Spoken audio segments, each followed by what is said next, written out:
Bonjour à tous, vous écoutez Cinécast. Aujourd'hui, pas une critique, mais bien une interview avec, et pas n'importe quelle interview, parce que je suis en compagnie de Julia Ducournau qui vient tout juste de remporter la Palme d'Or au Festival de Cannes. Bonjour Julia. Bonjour.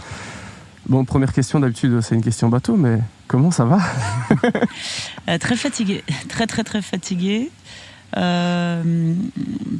je réalise pas encore totalement. Je crois que sur le coup, je me suis faite écraser par l'émotion dans la salle. Et puis, une fois sortie de la salle, c'est comme si c'était un rêve, quoi. Enfin, c'est comme si ça s'était pas passé. Ah ouais. Donc là, en fait, depuis, j'ai pas arrêté les interviews et tout ça. Donc du coup, j'ai pas eu le temps de me poser pour vraiment réaliser ce qui allait m'arriver, ce qui m'était arrivé. Et donc voilà, je pense que j'ai besoin de prendre des vacances moi aussi. Ah, tu m'étonnes. Mais alors, je sais pas si dans la salle vous l'aviez entendu du coup. Oui, je l'ai entendu. Ah, tu l'avais entendu. Ouais. Donc t'as passé 45 minutes à dire j'ai gagné. Non, pas du tout. Mais pas du tout. Ça va être officiel dans 1 heure, quoi. Non, pas du tout. Je me suis pas du tout dit ça. Moi, j'ai pensé, au mass-up de Moonlight et La La Land. Ouais, bien sûr. Voilà. J'ai passé 45 minutes à me dire il s'est planté, c'était pas mon film, c'était pas le titre de mon film, ou alors j'ai mal entendu parce qu'il y avait des gens autour de moi aussi qui n'ont pas entendu ça. Et donc j'ai vraiment douté de mes sens.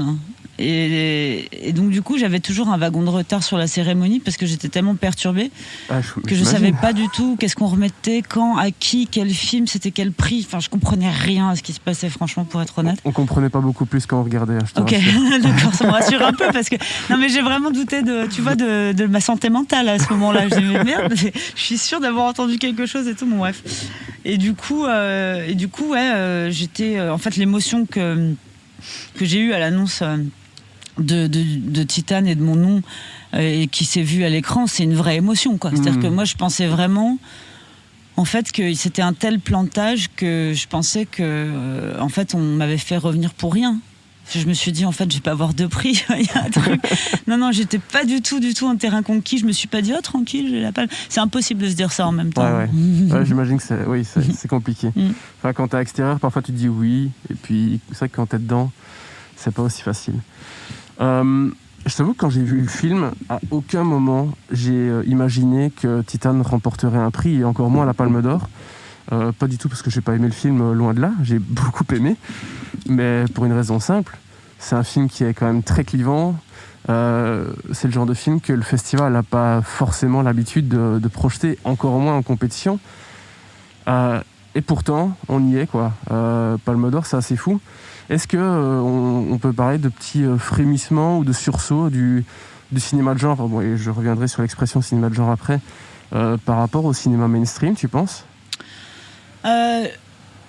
Moi déjà j'aime pas trop faire le distinguo entre mainstream et genre parce que je veux dire nous il y a beaucoup de films qui nous viennent des États-Unis qui sont des films d'horreur purs et en même temps qui sont super mainstream, bien genre sûr. Conjuring évidemment, tous les James Wan et tout. Plutôt cinéma d'auteur de genre, cinéma qui est un peu plus marginalisé et qu'on voit rarement hors festival spécialisé ou directement en vidéo, quoi. Mais ça j'ai trouvé que c'était un signal très fort pour ça, c'est-à-dire qu'il y avait vraiment, on sentait une envie d'ouverture du paysage cinématographique mondial.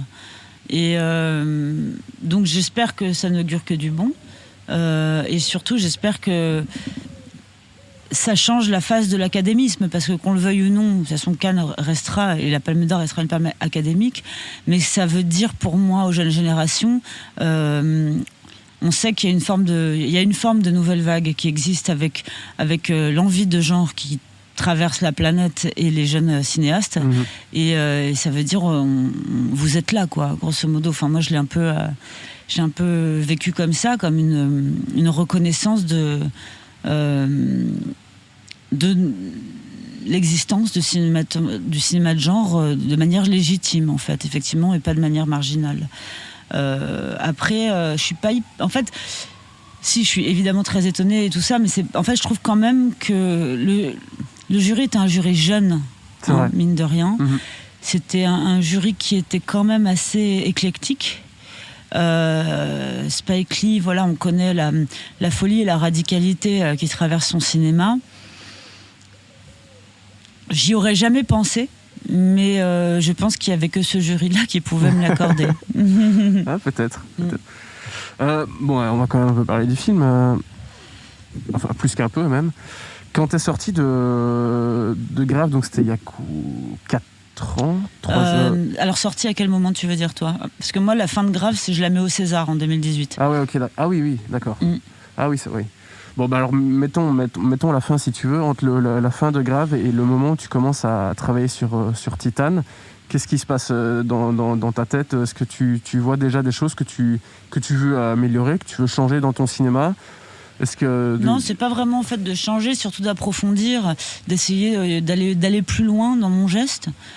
Évidemment, enfin, un des premiers trucs pour moi, ça a été d'essayer de me confronter à l'amour, parce que et l'amour tel que moi je l'entends, ça veut dire l'amour électif, inconditionnel et absolu, qui traversait déjà Grave d'une certaine manière, puisqu'il y avait ça entre Justine et Adrien. Ah, complètement. Et c'était des gens qui s'étaient élus dans des circonstances extrêmement violentes et qui du coup se sont aimés en faisant complètement abstraction de leur sexualité, de leur genre, de leurs origines, et qui s'aimaient l'un et l'autre parce qu'ils n'avaient que. Voilà, et qu'il y avait un peu le côté, tu vois, ils étaient comme s'ils étaient à deux sur une île déserte, quoi. Et en fait, cette histoire-là qui me plaisait beaucoup dans Grave, elle était cependant périphérique au film, parce que ce n'est pas le film, et j'adore Grave, enfin j'aime mon film tel qu'il est, mais c'est l'histoire de l'émancipation de Justine à travers la découverte de sa monstruosité, et pas l'histoire d'amour avec Adrien. Et je me suis dit que c'était marrant alors que ça me tenait à cœur et que j'aimais ce rapport entre les deux, je me dis c'est drôle que j'ai traité de manière périphérique dans le film, et donc j'ai réalisé à ce moment-là que j'avais du mal moi-même à parler d'amour. Et quand j'ai réalisé ça, parce que c'est pas facile en fait de se l'avouer, tu vois, en tout cas en tant que cinéaste, et du coup je me suis dit bah voilà, le prochain il parlera d'amour parce que j'ai envie de voir ce que je suis capable de faire sur le sujet. Et c'est comme ça aussi qu'est venue la première, on va dire, envolée, mais il y a eu plein d'autres choses, plein d'images et de ça qui me sont venues en tête. Il n'y a jamais un déclencheur pur, c'est toujours une sorte d'infusion, une macération d'idées comme ça qui viennent, et on essaye de connecter les points entre toutes ces idées-là, et pour essayer de faire quelque chose de cohérent et de rond. Mais en tout cas, ce qui est sûr, c'est que c'est parti de là. Après, pour l'écriture, ça a été une écriture très laborieuse sur Titane. Évidemment, à cause, à ce moment-là, c'est pas grâce, mais à cause du succès de Grave, c'est vrai que c'était assez tétanisant de passer au deuxième. Bien sûr. Déjà parce que je savais qu'il y avait des attentes et que j'étais un peu épiée, mais aussi parce que moi, j'avais très peur de justement ne pas aimer mon deuxième film autant que j'ai aimé Grave, à qui à ce stade-là, j'avais vraiment tout donné. Et je me demandais si j'étais capable de produire autre chose de différent et qui existe en soi et pas par rapport à Grave, et à qui je donnerais autant d'amour. Donc ça m'a beaucoup tétanisée, donc j'ai eu un an de grosses pages blanches, et puis au bout d'un moment, j'ai réussi à me délester et des regards extérieurs et de mon propre regard sur Grave pour pouvoir passer à autre chose, et du coup envoyer paître un peu tout ça dans un geste radical, quoi. C'est pour ça que Titane est aussi radical, je pense, à cause de cette peur. Ah ouais. Bah, clairement, on voit l'affiliation entre les deux, c'est sûr. Il y a beaucoup de thématiques qui reviennent, ou dans la mise en scène aussi, il y a pas mal de choses qui sont communes aux deux. Mais ici, je trouve que le film est beaucoup plus influencé. Bien sûr, Crash, ça va, t'as pu rendre hommage à Cronenberg. Alors, c'est en aucun cas un hommage, mais je te laisse finir. D'accord. Autant pour moi alors. Mais j'ai retrouvé d'autres choses, Tsukamoto notamment avec Tetsuo, mais avoir ton visage, non. Mais tant mieux, d'un côté, c'est bien en aussi. En fait, c'est juste que c'est vrai qu'il y a une propension, je pense, quand on a... Si tu veux, mon film n'étant pas académique, je pense qu'il y a une propension à vouloir trouver des repères dedans, et donc à trouver des influences qui, moi, me sont pas du tout personnelles, qui ne sont personnelles probablement qu'à toi et qu'à chaque personne qui me dit des trucs comme ça. Je veux dire, chacun voit un peu midi à sa porte à cet endroit-là. Et pour ce qui est de Crash, évidemment que je savais qu'on allait m'en parler avec la scène de la voiture, c'est évident. T'as beaucoup dit que t'adorais Cronenberg aussi. Évidemment, mais c'est ça que je vais expliquer, c'est que la différence entre un hommage, ça veut dire je vais reprendre telle scène et je vais la faire à ma sauce, parce que j'ai envie de faire un clin d'œil à ce réalisateur que j'aime. Là, en l'occurrence, c'est pas du tout le cas, puisque déjà, je pense que vraiment, et ça pour en avoir parlé avec lui directement, on a des manières opposées d'aborder les choses sur les mêmes thématiques, mais c'est pas du tout le même point de vue. Ah non, bien sûr. C'est-à-dire que moi, je vois depuis l'intérieur des corps, et lui, il a un regard clinique, il a un regard presque de médecin sur ses personnages et sur ses histoires.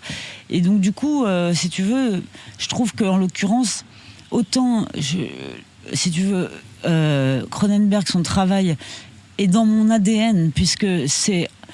comme d'autres choses d'ailleurs, parce qu'on parle beaucoup Cronenberg, parce que voilà, les gens aiment bien le citer, mais comme beaucoup d'autres choses, comme tout le monde, c'est arrivé à un moment fondateur dans ma vie, que j'étais ado, que j'étais en train de me construire et que j'ai fait... En fait, c'était le premier moment où j'ai fait mes propres vrais choix, en fait. Mais j'ai forgé mon propre vrai goût en découvrant ces films seul. Ouais, t'as digéré son cinéma depuis un moment, quoi. Voilà, mais maintenant, c'est quelqu'un dont le travail a été tellement fondateur que j'en suis même plus au niveau de l'hommage, si tu veux. Il y a forcément dans sa vision à lui du monde quelque chose qui a formé, qui a éduqué comme de la gymnastique la mienne. Mais je pourrais te citer tellement de romans et tellement de toiles qui ont fait la même chose avec moi. Pour autant, j'essaie pas de les reproduire dans mon film. Ouais. Non, mais oui, c'est intéressant de... Je voyais pas spécialement les choses comme ça, mais ouais, t'as raison. Comment tu... C'est un film qui, plus que grave encore, va dans plus de directions. On pourrait même presque dire qu'il y a deux parties. Et d'ailleurs, c'est une critique que je voyais souvent sur le film, chez les gens qui aiment moins.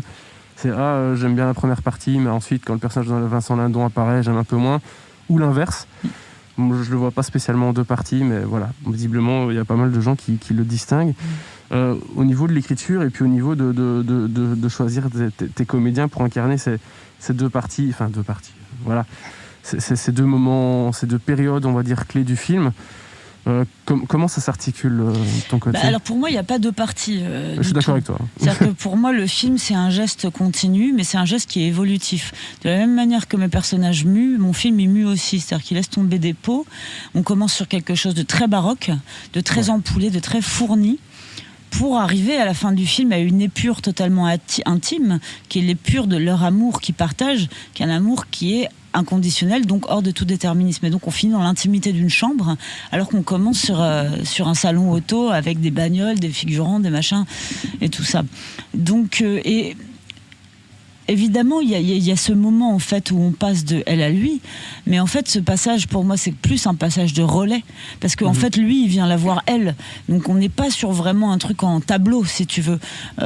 Pour moi c'est juste en fait une manière de changer de point de vue dans mon récit à ce moment-là, et d'épouser celui de l'autre pour que nous-mêmes nous changions de point de vue sur le personnage d'Alexia, mais auquel on avait beaucoup de mal, enfin voire c'est impossible de s'identifier au début. Et c'est grâce à son regard à lui sur elle, enfin grâce en partie parce qu'il y a d'autres choses qui sont que je mets en œuvre dans la mise en scène pour qu'on puisse se mettre à sa place à elle, même sans la comprendre. Mais c'est son regard à lui qui va changer la donne et qui va faire qu'elle va pouvoir toucher à son humanité et qu'elle va pouvoir découvrir l'amour. Mais pour moi tout ça, si tu veux, c'est la construction du film scénaristique et à la mise en scène et au montage et jusqu'au bout, ça a été l'idée vraiment de créer une flèche qui va vraiment tout droit vers un but. Et d'ailleurs c'est pour ça que le film est aussi à l'os, quoi. Moi on a beaucoup travaillé en montage pour tout resserrer sur eux deux, et qu'il n'y a que ça en fait, c'est cette rencontre là. Donc voilà, donc le truc de deux parties, non, moi j'adhère pas du tout à cette vision là. Je suis complètement d'accord. Mais j'étais surpris de voir que c'était une remarque qui revenait quand même souvent. Après, chacun interprète un film Absolument. Comme il le veut. Mais voilà. Une autre chose assez surprenante quand même dans le film, c'est Vincent Lindon. Enfin, il y a beaucoup de choses surprenantes. Mais c'est vrai que Vincent Lindon, on l'attend pas spécialement dans ce genre de film. En général, les gens évitent d'écrire en pensant à des acteurs pour certains rôles. Mais comment s'est arrêté ce choix de Vincent Lindon ? En fait, pour moi, ça a été assez évident quand j'ai commencé à écrire que ça devait être lui. Vincent, c'est quelqu'un que je connais depuis plusieurs années. Et c'est quelqu'un qui m'émeut énormément par beaucoup d'endroits.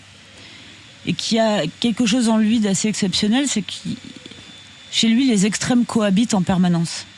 C'est pas des mouvements, tu vois, on passe pas d'une humeur à l'autre ou un truc comme ça. C'est tout le temps au même endroit, au même moment. Il est je sais pas, il y a une forme d'absolu chez lui, c'est-à-dire qu'il peut être à la fois enfantin et très inquiétant en même temps. Il peut être à la fois extrêmement dur et extrêmement vulnérable en même temps. Il y a vraiment une espèce de... je trouve qu'il dégage ça. Il y a un truc qui est bouillonnant, tu vois, et qui est du coup, qui embrasse une forme d'absolu. Et ça me touche énormément chez lui. Parce que c'est une vraie force, tu vois, c'est une force de la nature. Et je sais pas, en tout cas, moi, c'est comme ça que je le vois. Et je me suis fait la réflexion plusieurs fois, je sais pas, quand on dînait ou qu'on allait boire des verres ou quoi. Je me disais, tiens, c'est marrant, mais je l'ai jamais vu comme moi je le vois. Je l'ai jamais vu au cinéma comme moi je le vois. Et j'avais envie de le montrer comme ça parce que ça me touche et que moi j'aime bien filmer les gens avec amour. J'aime bien aimer mes acteurs et mes personnages aussi d'ailleurs. Et j'avais envie de montrer en fait cet aspect-là de lui qui me... Voilà, qui transporte aussi parfois, qui dépasse aussi très souvent, qui me dépasse, tu vois. Parce que je te dis, c'est vraiment c'est une tempête, Vincent. Et du coup, voilà, j'ai décidé de le montrer et comme ça, et c'est-à-dire que le personnage de Vincent qui est donc nourri par lui, puisqu'au fur et à mesure que je pensais de plus en plus à lui, j'ai forcément nourri le personnage de ce que moi je vois de lui. Je dis pas qu'il est comme ça, c'est ma vision à moi de lui, ce qui est très subjectif bien sûr. Mais voilà, c'est-à-dire que du coup c'est aussi comme ça que j'ai créé ce personnage qui est ce que j'appelle un colosse au pied d'argile, quoi.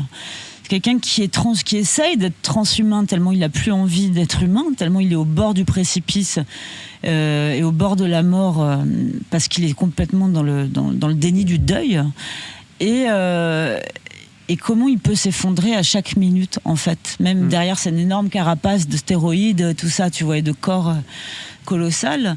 Et c'est vrai que voilà.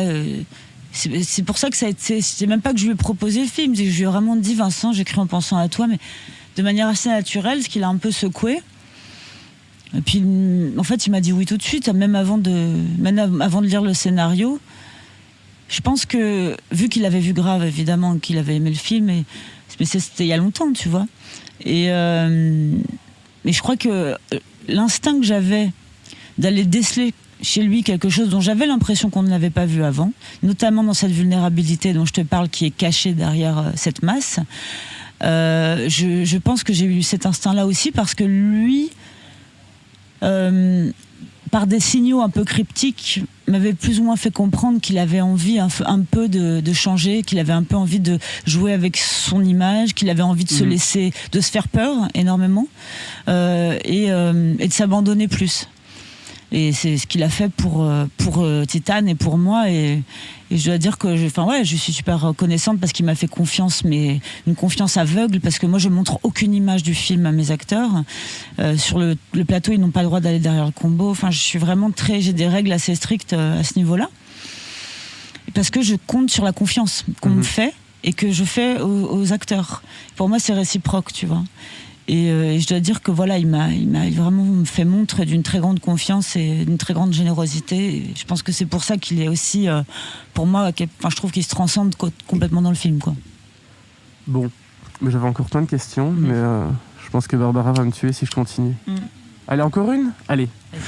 Bah alors, mais c'est exactement ça ce que tu dis concernant Vincent. J'ai déjà eu l'occasion de l'interviewer. Il disait pas forcément ça qu'il aimerait faire d'autres choses, etc. Mais ça sent quand on parle... Voilà. Moi, je l'ai senti.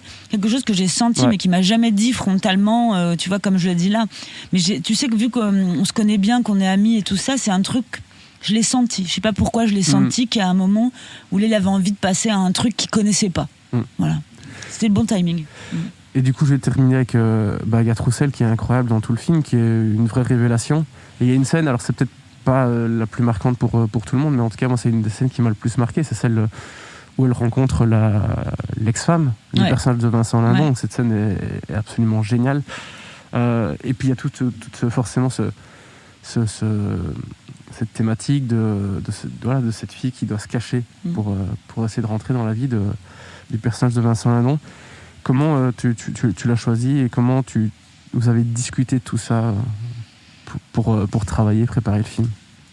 Alors le premier truc au niveau du casting, c'est que moi je Je voulais travailler avec des non-professionnels parce que je voulais quelqu'un dont le visage soit complètement inconnu, de sorte à ce que en fait, le spectateur ne projette rien dans la personne et accepte totalement en fait, les étapes de transformation du personnage, mais les accepte vraiment comme, bah oui, en fait, en gros, elle devient qui elle veut, quoi.